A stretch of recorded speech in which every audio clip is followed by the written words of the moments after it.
So here's a short story backing up why sadly you have to always pay attention to red flags everywhere, and sometimes you really can't trust anyone in your life. And this is definitely a crazier one. Titled, Am I the a-hole for not wanting to pay child support after my wife cheated with my older brother? And a shout out to Ash for sending this short story.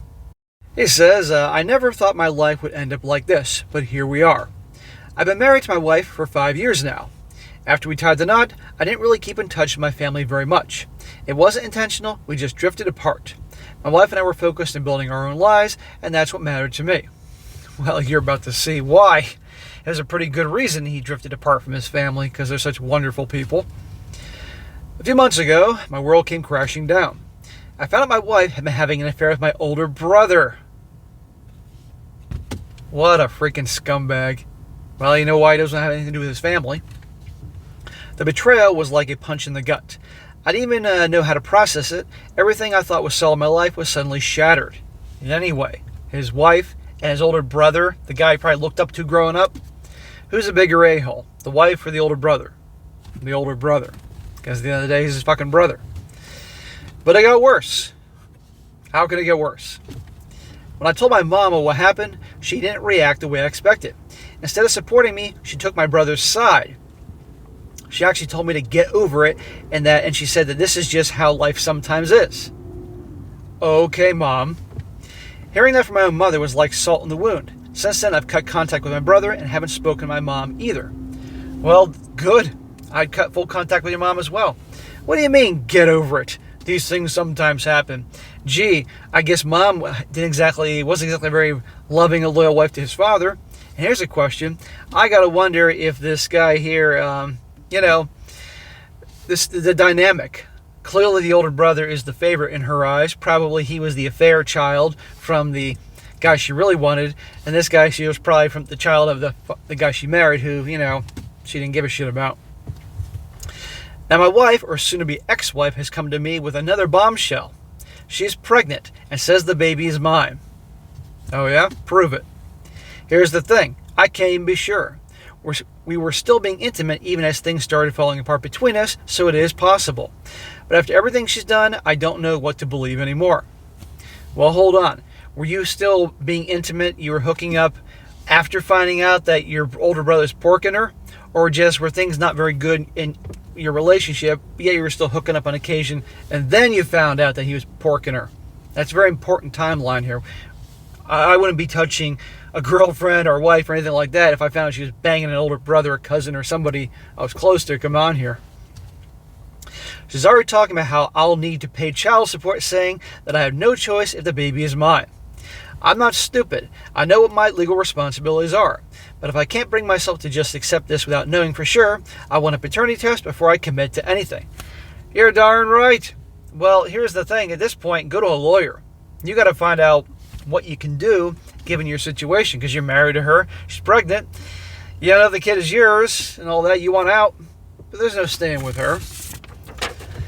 But even if the baby's mine, part of me feels like it's so unfair that I'm stuck supporting someone who betrayed me in the worst possible way. My mom says I need to be a man and just move on.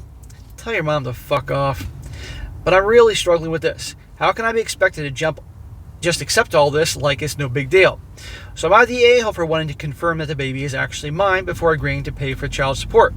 And even if it is mine, would I be wrong for feeling like I should have to be tied to her forever after what she did? No, dude.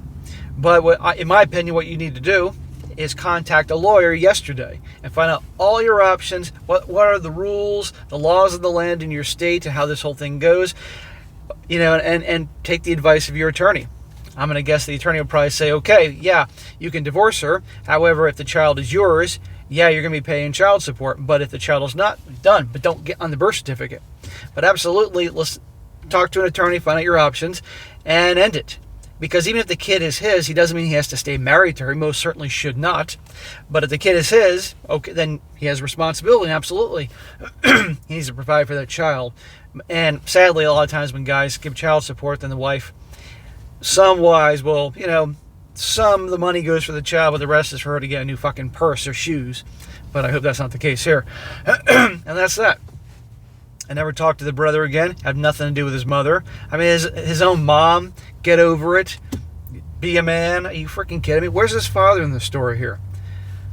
Anyhow, that's what I think. Yeah, but it's a terrible situation, but, you know. But anyhow, comments here. Guy says here, one says, not the a-hole. Get the paternity test before agreeing to pay child support. If it is yours, you are tied to this woman for at least the next 20 years, but only as the mother of your child. You are free to divorce, date, marry someone else. Divorce, yes. Date and marry. I would never get married again after all this. Your mother just wants this grandchild. She doesn't care which of her sons gave it to her. That's not it. I'm sure she wants to be a grandma. It's not just that. She has disdain for this guy telling the story here. The older brother's clearly the favorite one. Again, I'm sure he's probably the child, the result of probably the guy she really wanted. And this dude telling the story is probably the result of her husband, who she probably settled for. Another one. Talk to a lawyer immediately. Stop talking to all these people. Get professional support, legal therapy. Consider an antidepressant like Zoloft if it gets really that bad. Stop talking to all these people. Your soon-to-be ex-wife can communicate with her lawyer once you have one. You can get a paternity test now. Science has improved. She might not really be pregnant, but the baby is most likely not yours. If it is yours, you might be able to relinquish your paternal rights. Basically, you need to cut yourself off from these people entirely and take care of yourself. They don't have your best interests at heart. Well, I agree with that part. They certainly don't have his best interests at heart. But imagine, I mean, here's the thing. Everybody has a breaking point. Even the toughest people. But we try not to get to that point. But his wife, his brother, who I'm sure he looked up to his whole life, and his mother. You can see how easily he's worn down. And it would take a very strong person to get past that. Here's one from a woman. She says, not the a-hole. Cut them all off. They are selfish and toxic. Get a DNA test and confirm that it's your child. I don't blame you for not wanting anything to do with the chaos that your ex created. She sounds like a monster. Tell her if the child is yours, you are going to sue for sole custody of the child the moment it's born. Don't let her push you around and talk about child support. Turn it around on her. Make her feel worried about birthing a child she's using as a payday.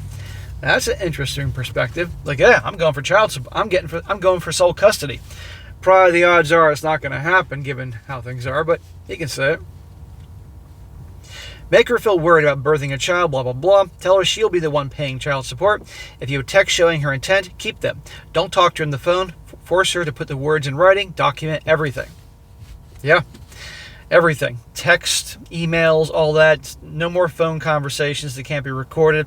If he's going to talk to her, okay, I'm recording this conversation. Make sure she's aware, but make sure you can do that.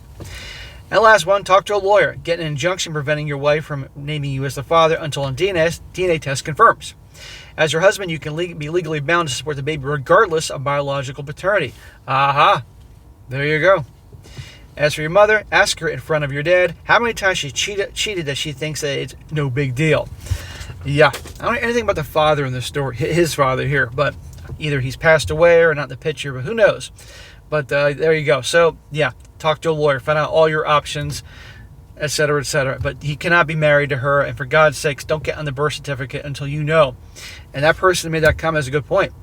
Depending where he lives, depending on the judge, depending on the family law of where he lives, they may say, even if it isn't your child, you're still married to her, so you got to deal with it because the state doesn't want to deal with it. So, again, guys, these are things while you pay attention to red flags. You get to know the people that you're going to marry. And sadly, in this world, sometimes you can't trust anybody. But it says to me that it's time for him to depart everybody and start over. I really wish this guy the best.